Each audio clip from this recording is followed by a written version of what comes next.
Hello everyone and welcome to Zach's Garage.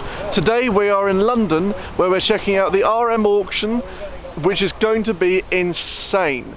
There are some seriously expensive cars, so I'm going to show you around. I've called in advance, so hopefully I'll be able to open some stuff up, and we might be buying a car as well, so I'll let you know a bit later. But we've come up in the rolls, so we'll have a nice drive back later on this evening. So I'll catch you guys inside. £10,000, and he advanced at 110, at 110,000, 110, 115, 115 now, he's at 100, 120, 120,000, 120 now, he's at 120,000, and he advanced at 120, 125, 125,000 now, he's at 125, and he advanced at 125, 125,000 now, he's at 125, 130, 130,000, at 130,000 now for the two GTO, it's 130,000 for the Pontiac cars at this point. 130,000 now, and he advanced at 130,000. 130,000, then the gavel goes up at 130,000, going once at 130,000, going twice at 130,000 pounds, 130,000 pounds. Okay guys, so as you can hear, the auction is still going on now. I have to keep my voice fairly low, but we have bought a car. As I said, we're buying a car, and here it is, the Peel Trident. Now, as some of you may have seen from my Instagram, we have the P50, the smaller brother to this car, but this was fantastic. We saw it, we fell in love with it, and now it's ours. So hopefully the video will follow once this thing's at home and we can give it a little bit of a test drive. So upon paying for the Peel, I thought I'd take a look outside to see what was parked up in the car park, because, you know, it's a big auction, and well, so if we have a look at this, it's a Bugatti Veyron. I mean, this is awesome. It's finished in like a two-tone, almost like a cream and black. It's still got all the protective stuff on it, so it might be something for sale. I'm not too sure. It's not in the catalogue. 6 in. That's a fantastic number plate. But there's also this, the Rolls-Royce Phantom. Now, you guys all know about this, the massive grille. And nice to see a bigger version of, well, what we've got, I guess. Brilliant spec, black on black. I believe this is the long wheelbase, but then they're also massive. I think it's quite hard to tell nowadays. Romans, and I know Romans are here, so it's probably Mr. Romans, whoever that may be. We have an F12 not an F12 TDF, just an F12 there. We've got an i30N, which is something I really want for my next car. And then down here, I believe it's our good friend Joe Macari's. And his number, oh no, okay, maybe it's not 40CH. Ah, Carl Hartley. That's who I think it could be. Oh no, hang on, Joe Macari's. So that could be Joe Macari's. Who knows? There's also this lovely GT3 Touring. This is such a pretty car. It's obviously the GT3 just without the massive wing. So slope back, very pretty, very, very pretty. And over here we have a faux cab Phantom. The faux cab meaning it looks like the roof should come down, but it doesn't. Absolutely ginormous thing. Wonderful to look at. True piece of art. We've also got a Ferrari FF down there. So some pretty crazy stuff here. But let's head back into the auction and see what these lunatic cars are going for, because believe me, there's going to be some big money spent this evening. 825,000, 850, 850,000, 850,000, 850,000, 850,000, 75, 875,000, 875, 875, 900, at 900,000 pounds. It's at 900 now, at 900,000, 900,000 pounds now, 900,000 pounds now. 900,000 pounds. Going once at 900,000 pounds, going twice at 900,000 pounds, fair warning at 900,000 pounds, at 900,000 pounds. 900,000 pounds. As you guys may be seeing a trend, the Bond Bug, another car that we do quite fancy. We are buying straight weird and wonderful cars, but there's a very good reason for that. Because our collection has a lot of serious cars in, but people always love these strange, weird and wonderful cars, and this is one of them. So maybe we might see this in a collection by the end of the evening. 160,000, let's say that side. 160, 170, 170,000 pounds. There's 170,000, 180, 170,000, 170,000 now. Against you both at 170, 170,000, 180, 180,000, 180,000. 180,000, 190, 190 now, it's at 190, 190,000, 190, 190,000, against you in the back, yes, it's 190, 190,000 now, 200, 200,000, 200,000 pounds, it's 200, 200,000 pounds. Any once at 200,000. Going once at 200,000. Going twice at 200,000, 200,000 pounds, and hammering down at 200,000 pounds. 200,000, 2,600,000. Thank you. 2,600,000. 2,600,000 now. The bid is at 2,600,000. 2,600,000. 2,600,000, which makes me 2,650,000. The bid is at 2,600,000 now. 2,600,000 pounds for the Peter Sellers DB4 GT. 2,650,000. Thank you. 2,650,000. At 2,650,000 now. 2,650,000 now. 2,650,000. Would you like to make it 2,700,000? It is at 2,650,000. At 2,650,000 pounds. 2,650,000 now. 2,650,000.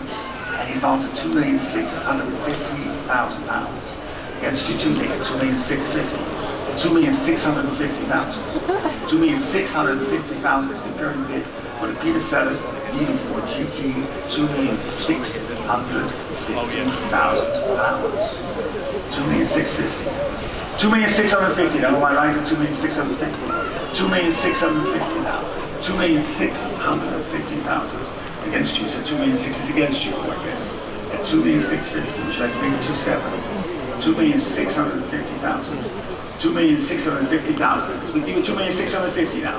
2,650,000 then. 2,650,000. Going once at 2,650,000. Going twice at 2,650,000 at 2,650,000 pounds at 2,650,000 pounds. 2,650,000. 2,650,000, Paul, thank you very much. Now, some of you may recognise this from my videos. This is the 70th anniversary F12 Ferrari featured from Spencer and Scott. They have the car up for sale this evening and we can only hope the best for them. Obviously the interior finished in the two-tone red leather and black contrasting with carbon fibre everywhere. It's called the Green Emerald for a very good reason. A fantastic green paint, gold wheels, a true desirable specification for a car this special, celebrating the 70th anniversary. Over there we have a 488 70th anniversary, number 73, and so yes, some even more special cars.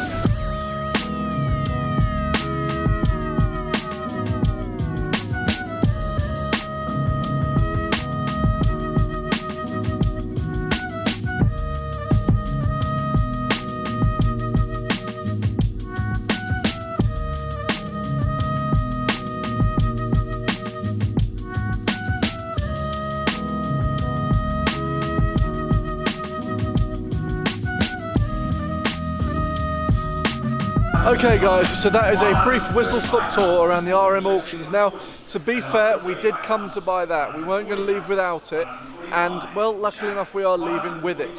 So I hope you've seen a few rather exciting cars. I know it's been a lot of B-roll, but they are very beautiful, and with this Starlight headliner, well, it just has a fantastic lighting in the room. So I hope you've enjoyed the video, and I will catch you guys when we've got this on Friday, because it's currently Thursday and we're going to take it for a little spin. So I'll see you there.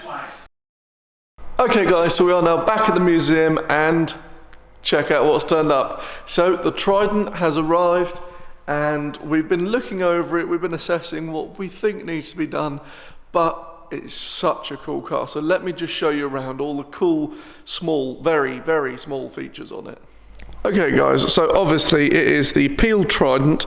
It's a 2011 one, so it's still fairly new, based off the original old school design. I think it's classed as a bubble car, obviously because of the acrylic dome on the top. You feature one sort of windscreen that is separate to the dome, so obviously the way they've made it, all of this I would have thought could probably come out if you wanted it to. You have headlights either side with a little bit of adjustment here to make them go up and down, which I think is it's very cool. So I guess you could call them pop-up headlights. Something different there. Now you'll notice that the number plate says Peel, and that is because unfortunately this isn't road legal. It's something we're going to look into, but at the moment, as it sits at the moment, it's not road legal. It has everything it needs. It's got indicators, lights, but yes, unfortunately so. So in the middle we have the horn. We have two indicators either side, and we have a little vent for air just there. Now obviously the design is very simple. It's a fiberglass body, And if we look at the back, it's pretty simply shaped as well. So we have the back here, brake lights, indicators, and this little button here which we need to adjust. So originally what you do, you'd press it, that handle would move, you'd lift this up, and that's how you'd get in. So with that up, you can now see the fact that the whole front of the car, so that's almost one part of the car, and that's almost another. So something quite cool there. This isn't a gas strut, I believe. This is just a normal strut, because it isn't actually propelled at all. Maybe something we may change. But one of the main things you can see is the wiring. Now, even though all the wiring is actually sound, it all works perfectly, we want to neaten it up because, well, if you look here, you've got certain parts that, you know, originally stuck to the bodywork, just to neaten it up. So we will change that. Now, what I will do, I'm going to get inside this. It may take me a while, and I will run you through all of the instruments and some of the interesting quirks and features on the interior of the car.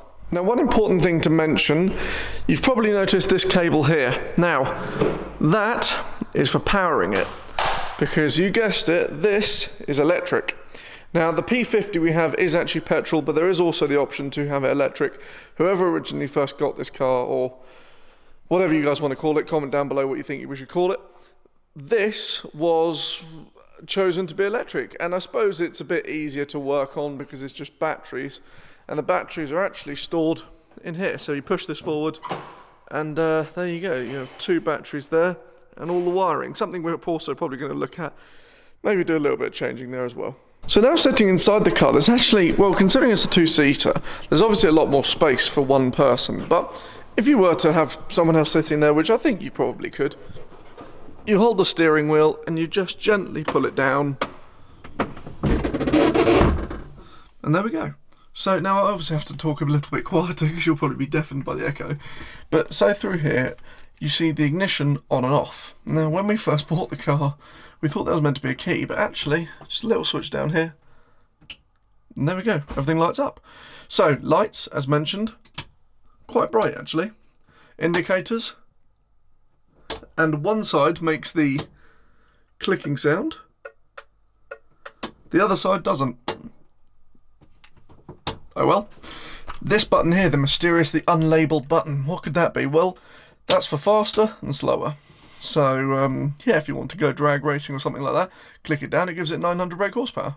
No, I am joking, that just makes it go from like 2 to 3 mile an hour, who knows. Horn, very noisy, I will demonstrate that now. As you can tell, incredibly loud. Then you have the gear selector, so you have forward and reverse. And you'll notice one says power, and the other one says reverse, so there's no actual forward button. And that is the interior. It is literally that simple. I mean, as I said, you do have quite a lot of space here.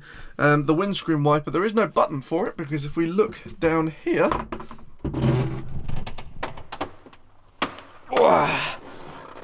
as mentioned, that gas strut needs to be redone.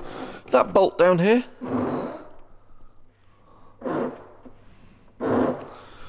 so yeah, a very simple design. Now, with this thing, you could take it shopping. I know that sounds ridiculous, you probably could. You could probably put small something in there and something down by the footwell. Maybe that's something we'll try. If we can get this road legal, and if you guys want to, I will take this on the road to the local shops. It's only a couple of miles down the road, but that's enough for a car like this. Now, to shut it up, you simply bring it down and drop it. But there will be a latch that will be put inside there so we can actually lock it, just in case we do go shopping, you know, security, just in case someone wanted to steal it. Anyway, so yeah, there is a brief walk around the P50, the Trident, the new edition. Also, your air conditioning is fantastic. You can simply slide that along and you get a nice little view into the car. So I hope you guys have enjoyed the review and the purchasing of the Peel Trident. And I'm potentially going to do something with this. It's younger brother, the P50. And yeah, we might be able to make an interesting video. But if you enjoyed this video, and if you're actually interested in this, the Sinclair C5 or the P50, let me know in the comments below, because it could be a rather interesting video to come. So, thank you so much for watching, guys. Don't forget to subscribe, and I'll catch you later. Cheers!